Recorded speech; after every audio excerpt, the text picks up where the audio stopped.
بسم اللہ الرحمن الرحیم۔ ایک جادوگر نے حضرت حسین کا کٹا سر کیوں خریدا؟ جب دشمنوں نے حضرت حسین رضی اللہ عنہ کو کربلا کے میدان میں شہید کر دیا تو ابن زیاد نے حکم دیا کہ حسین کا سر کاٹ کر میرے سامنے لایا جائے۔ اس پر شمر نے جا کر حضرت حسین کا سر کاٹا اور پھر اپنے سردار ابن زیاد کے سامنے لا کر رکھ دیا۔ ابن زیاد حضرت حسین رضی اللہ عنہ کا کٹا سر دیکھ کر بہت خوش ہوا اور اپنی چھڑی حضرت حسین رضی اللہ عنہ کے سر پر مارنے لگا۔ اس نے حکم دیا کہ اب یہ سر یزید کے محل شام بھیجا جائے تاکہ حضرت حسین رضی اللہ عنہ کے کٹے سر کو دیکھ کر لوگ عبرت حاصل کر سکیں کہ جو بھی ہمارے بادشاہ کے خلاف جائے گا اس کا یہی انجام ہوگا۔ کوفہ شہر سے شام شہر بہت دور تھا، اس لیے جب سپاہی حضرت حسین رضی اللہ عنہ کے کٹے سر کو لے کر یزید کے پاس شام شہر جا رہے تھے تو انہوں نے حضرت حسین رضی اللہ عنہ کے سر کو ایک لکڑی کے صندوق میں رکھ لیا اور پھر اسے لے کر چل دیے۔ راستے میں جہاں کہیں بھی یہ سپاہیوں کا لشکر پڑاؤ ڈالتا اور کھانے پینے کے لیے کچھ دیر ٹھہرتا تو یہ سپاہی حضرت حسین رضی اللہ عنہ کا سر اس لکڑی کے صندوق سے نکال کر تلوار کی نوک پر لگا کر رکھ دیتے تاکہ اس میں ہوا لگتی رہے اور وہ خراب نہ ہو۔ اسی طرح سفر کرتے کرتے وہ لوگ ایک رات عیسائیوں کے ایک عبادت گاہ کے پاس پہنچے۔ اس عبادت گاہ میں عیسائیوں کا ایک بہت بڑا جادوگر رہتا تھا۔ یہ سارے سپاہی حضرت حسین رضی اللہ عنہ کا سر لے کر اس جادوگر کے پاس پہنچے اور کہنے لگے کہ ہم مسافر ہیں، اس لیے آپ کی عبادت گاہ میں رات گزارنا چاہتے ہیں، آپ ہمیں اجازت دے دیں۔ جادوگر نے اجازت دے دی۔ ان سپاہیوں نے وہ لکڑی کا صندوق ایک کمرے میں رکھ دیا اور لیٹ کر سو گئے۔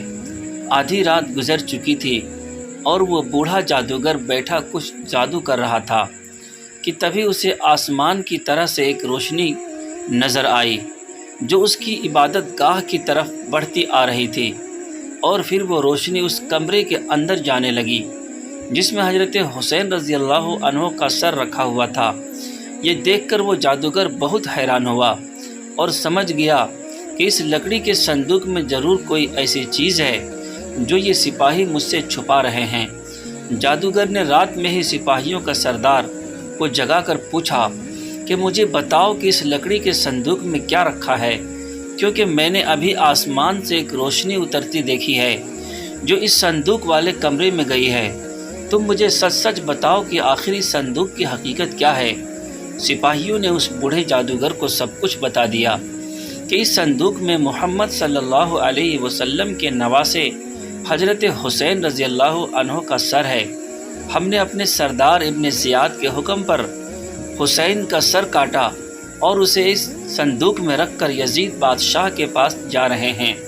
یہ سن کر اس جادوگر نے کہا کہ ارے ظالموں، تمہیں شرم نہیں آتی کہ تم اپنے نبی کے گھر والوں کو قتل کر رہے ہو، اور آج ہمارے نبی حضرت عیسیٰ مسیح کے گھر والوں میں سے کوئی بچہ بھی زندہ ہوتا تو ہم اسے اپنے سر آنکھوں پر رکھتے، اور ایک تم ہو کہ اپنے ہی نبی کے گھر والوں کو قتل کرتے جا رہے ہو، تم کیسے مسلمان ہو؟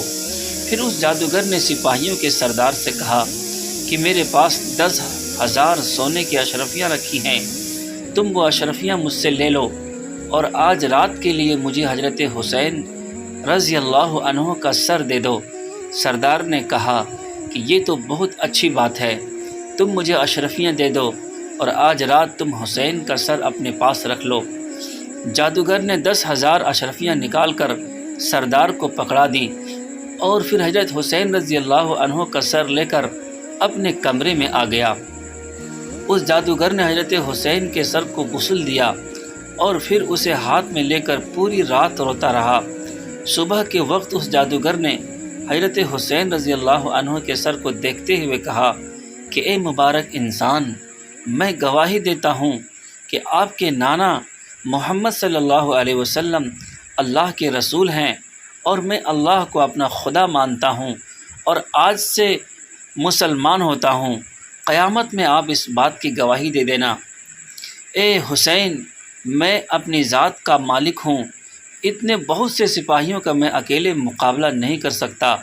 اور پھر صبح اس جادوگر نے حضرت حسین کا سر سپاہیوں کو واپس کر دیا، اور سپاہی وہ سر لے کر یزید کے محل شام کی طرف چل دیے۔ دوستو، اس کے بعد کا واقعہ ان قریب اپلوڈ کی جائے گی۔ آپ حضرات سے گزارش ہے کہ اس ویڈیو کو بھی ضرور دیکھیں، اور اگر ویڈیو پسند آئی ہو تو ایک لائک کر دیں اور ایک پیارا سا کمنٹ بھی ضرور کر دیں۔ بہت بہت شکریہ ویڈیو دیکھنے کے لیے۔